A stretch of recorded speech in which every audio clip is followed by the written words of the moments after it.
اللہ رب العزت جو بھی حال لاتے ہیں دیکھنا چاہتے ہیں کہ میرے بندے کی اس حال میں احتیاج میری بڑھتی ہے یا اسباب کی بڑھتی ہے.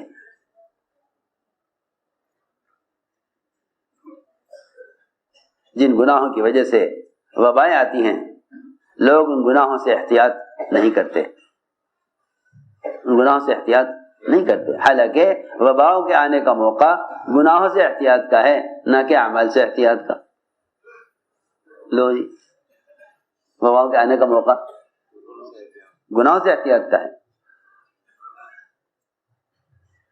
یہ جتنے بھی ڈاکٹر ہیں یہ کسی وبا کے آنے پر یوں نہیں سوچتے کہ اللہ کا کون سا امر ٹوٹا ہے، اللہ کا کون سا حکم ٹوٹا ہے جس کی وجہ سے بیماری آئی ہے. کیونکہ یہ بیچارے اپنی بے ایمانی کی وجہ سے ہر آنے والے حال کو کسی نہ کسی سبب سے جوڑ دیتے ہیں. ہر آنے والے حال کو کسی سبب سے جوڑ دیتے ہیں. یہ اپنی بے ایمانی کی وجہ سے، اور کمزور عقیدے کے مسلمان وہ ایسے بے ایمانوں کی باتوں کی طرف چل پڑتے ہیں کہ بھئی یہ تو ڈاکٹر ہی بتائے گا. ارے کیوں بتائے گا ڈاکٹر؟ کیوں بتائے گا ڈاکٹر کہ میں عمل کروں یا نہ کروں؟ اس عمل کا ڈاکٹر سے کیا تعلق ہے؟ سوچنے کی بات ہے. کمزور ایمان والے ایسے بے ایمانوں کے پیچھے چل دیتے ہیں یہ سوچ کر کہ بھئی اس میں جو بھی یہ سبھی ڈاکٹر کہیں گے ہم ایسا کر لیں گے، چاہے وہ حکام ہوں یا وہ امت کے مقتدا یا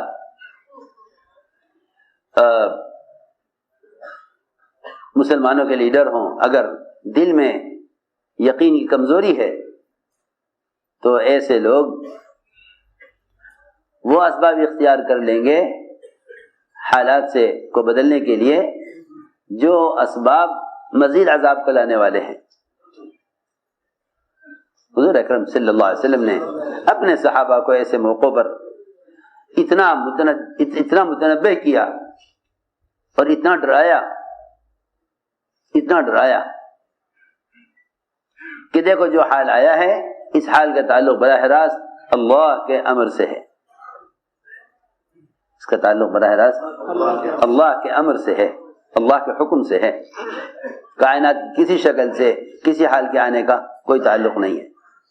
میں نے عرض کیا ایڈز کی بیماری معاشرے کا حکم ٹوٹنے سے آتی ہے. اس سے معاشرے کا حکم ٹوٹنے سے آتی ہے.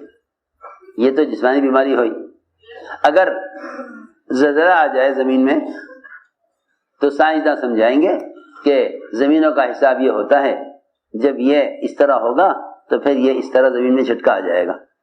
انہیں اس بات کا تصور بھی نہیں ہے کہ زلزلے زنا سے آتے ہیں. زلزلے زنا سے کوئی کالج کوئی اسکول نہیں ملے گا دنیا میں جہاں یہ پڑھایا جاتا ہو وہاں کے بچوں کو کہ بچوں زلزلہ جو آتا ہے زنا سے آتا ہے. کبھی بھی نہیں. وہ جانتے نہیں اس کو، کوئی اس کو جانتے ہی نہیں.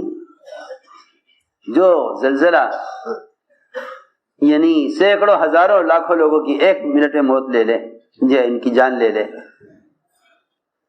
جب ان کے پاس اس زلزلے کے آنے کے سبب کا علم نہیں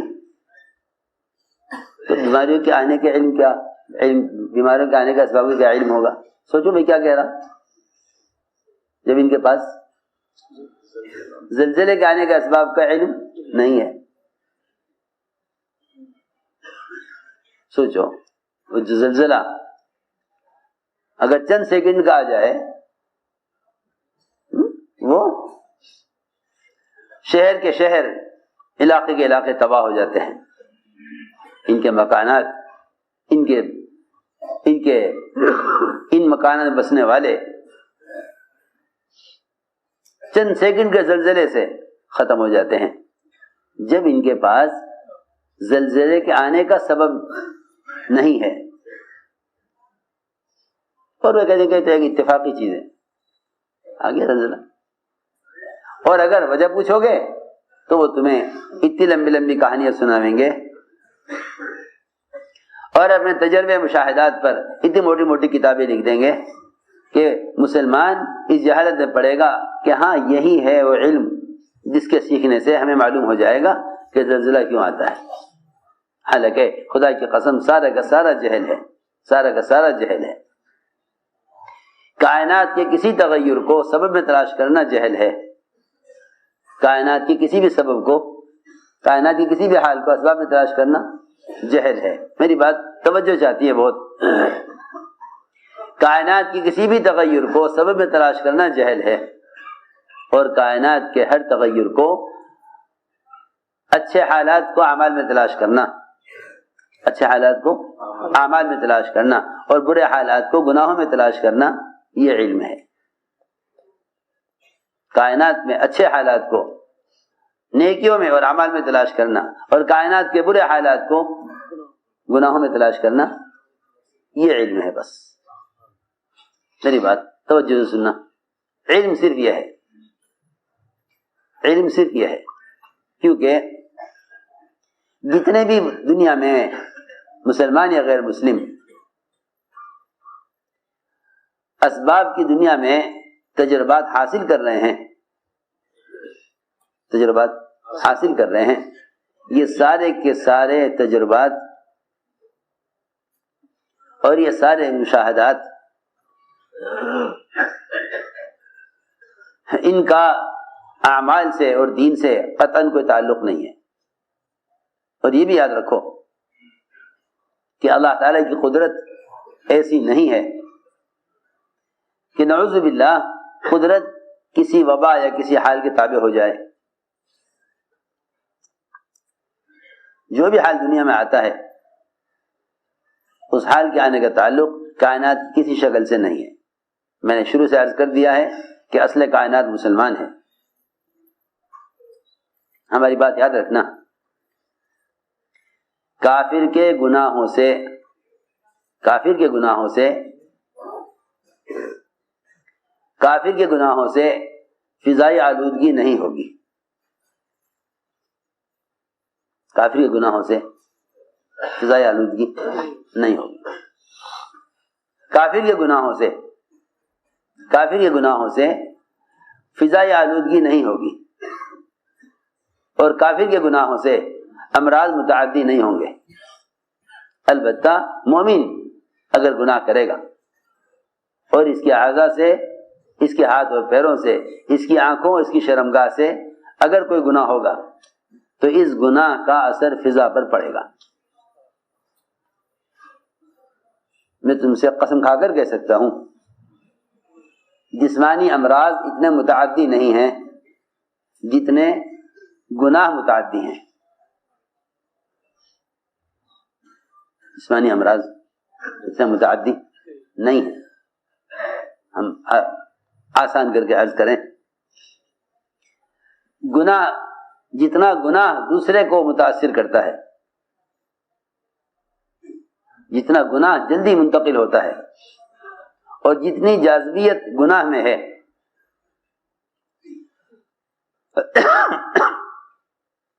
جتنی جاذبیت گناہوں میں ہے اور جتنا ایک دوسرے سے آدمی گناہ کا اثر لیتا ہے اتنا امراض کا اثر نہیں لیتا. یہ کہنا کہ آپس میں ملنے سے بیماری منتقل ہو جائے گی، بیماری اتنی منتقل نہیں ہوتی ہے ایک سے دوسرے میں جتنا گناہ اور گناہوں کی نحوست. یہاں تو کہتے ہیں بھائی ایک آدمی بیمار ہے اس کو اس کے اپنے گھر میں رکھو، اس کے اپنے گھر میں رکھو، برابر کے گھر والے پر بھی اس کا اثر نہیں آئے گا. میری بات ذرا توجہ چاہتی ہے. بیمار کو کہاں رکھو؟ اسے گھر میں رکھو، گھر میں بھی ایک کمرے میں رکھو تاکہ دوسرے کمرے میں اثر نہ پہنچے. سنو، حالانکہ ایک بے نمازی کی نحوست 40 گھروں تک جاتی ہے. سوچو ذرا، اس طرف بھی توجہ دو. جی ہاں، ایک بے نمازی کی نحوست 40 گھروں تک. ایک بے نمازی کی نحوست کتنے گھر؟ 40 گھر. مولوی صاحب فرماتے تھے تم تو ایک گھر اسے کہتے ہو کہ ایک میاں ایک بیوی 2 بچے ایک گھر. کہ نہیں، گھر اس کو نہیں کہتے. ایک گھر ایک خاندان ہوتا ہے. ایک گھر ایک خاندان، ایک گھر ایک خاندان ہوتا ہے. جی ہاں، 40 گھر 40 خاندان ہوتے ہیں. فرماتے تھے کہ تم کہتے ہو 40 گھر. 40 گھر کا مطلب 40 مکانات نہیں بلکہ 40 گاؤں. کتنے؟ 40 گاؤں. آپ یوں سوچ کر بیٹھ جاؤ گے کہ مسلمان سے مسلمان نہ ملے کہ بیماری منتقل ہو جائے گی. آپ کو معلوم نہیں کہ ہمارے محلے میں جتنے لوگ نماز چھوڑ رہے ہیں ان کے نماز کے چھوڑنے پر جو بیماریاں اور جو وبائیں، یعنی نماز کے چھوڑنے پر جو عذاب بیماری کی شکل میں آئے گا، نماز کے چھوڑنے پر جو عذاب بیماری کی شکل میں آئے گا وہ نماز کو چھوڑنے سے ختم نہیں ہوگا. سوچو. میں نے اس لیے آپ سے عرض کیا ہے کہ بنیادی ضرورت اس کی ہے کہ حضور اکرم صلی اللہ علیہ وسلم نے ایسے ہر موقع پر اپنے صحابہ کے یقین کو اور ان کی نظر، ان کی فکر کو کائنات کی شکلوں سے ہٹایا ہے. کائنات کی شکلوں سے ہٹایا ہے. اس زمانے میں مسلمان ان تمام توہمات کا اور وہم اور مختلف قسم کے خیالات کا شکاری اس لیے ہوا ہے کہ مسلمان ایمان کے سیکھنے کو کوئی چیز نہیں سمجھا. نعوذ باللہ ایسے دہری ہو گئے کہ یوں سمجھتے ہیں کہ اللہ تعالیٰ کائنات بنا کر فارغ ہو گئے ہیں، اب کائنات کا نظام کائنات سے چلے گا. حضور اکرم صلی اللہ علیہ وسلم نے صحابی کا یہ کہنا کہ اونٹوں میں خارش اونٹوں سے پھیل گئی ہے. آپ نے سوال کھڑا کیا کہ اگر تمہارا عقیدہ یہ ہے کہ خارش ایک اونٹ سے دوسرے اونٹ کو ہوئی ہے تو پھر یہ بتاؤ کہ پہلے اونٹ کو کہاں سے ہوئی؟ خارش ایک اونٹ سے دوسرے کو ہوئی، پہلے کو کہاں سے ہوئی؟ خدا کی قسم، جس طرح یہ کہنا کفر ہے کہ ایک کو ہو گئی تھی سب کو ہو گئی، یہ کہنا بھی غلط ہے کہ خارش خود بخود ہو گئی. یہ کہنا بھی، جی ہاں، 100 اونٹوں کو ہوئی، ایک اونٹ کو ہوئی. ان دونوں کی شکلوں کو براہ راست اللہ کی طرف منسوب کرنا ایمان ہے. ان دونوں کو براہ راست، میری بات سمجھ آ رہی؟ ان دونوں کو براہ راست اللہ کی طرف منسوب کرنا ایمان ہے اور فرض ہے. ایک اونٹ کو خارش ہو یا 100 اونٹ کو خارش ہو، ان کو براہ راست اللہ کی طرف منسوب کرنا فرض ہے. یہی ایمان ہے. یہ نہیں کہہ سکتے کہ ایک اونٹ کو تو اللہ کے حکم سے ہوئی، باقی اونٹوں کو اس اونٹ سے ہو گئی، میں نہیں کہتا کہ آپ خارشی اونٹ کو لپٹ جائیں، چمٹ جائیں اور اس کے اوپر بیٹھ جائیں. ٹھیک ہے، احتیاطی تدابیر اپنی جگہ ہیں، لیکن یہ کہنا کہ یہ بیماری ایک کو ہو گئی ہے اب سب کو ہوگی، بس اللہ کے ساتھ بدگمان ہو جانا ہے. اللہ تعالیٰ ایسے موقع پر بندوں کے ایمان کے امتحان لیتے ہیں کہ ان کا خیال اس بیماری سے بیماری کے آنے کا ہے یا میرے امر سے بیماری کے آنے کا ہے. اگر بیماری سے بیماری کے آنے کا ہے تو پھر خالق کو آپ نے ایک طرف کر دیا اور آپ نے مخلوق کا خوف خود بھی پیدا کر لیا، دوسروں کے دلوں میں مخلوق کا خوف پیدا کر دیا. اور یاد رکھو کہ مخلوق کا خوف یہ اللہ کے اور بندے کے درمیان رکاوٹ بن جاتا ہے. مخلوق کا خوف اللہ کے بندے کے درمیان رکاوٹ بن جاتا ہے. جی ہاں, مخلوق کا خوف خالق کی طرف چلنے ہی نہیں دیتا. مخلوق کا خوف خالق کی طرف چلنے ہی نہیں دیتا. حضور اکرم صلی اللہ علیہ وسلم نے سب سے پہلے یہ عقیدہ درست کیا,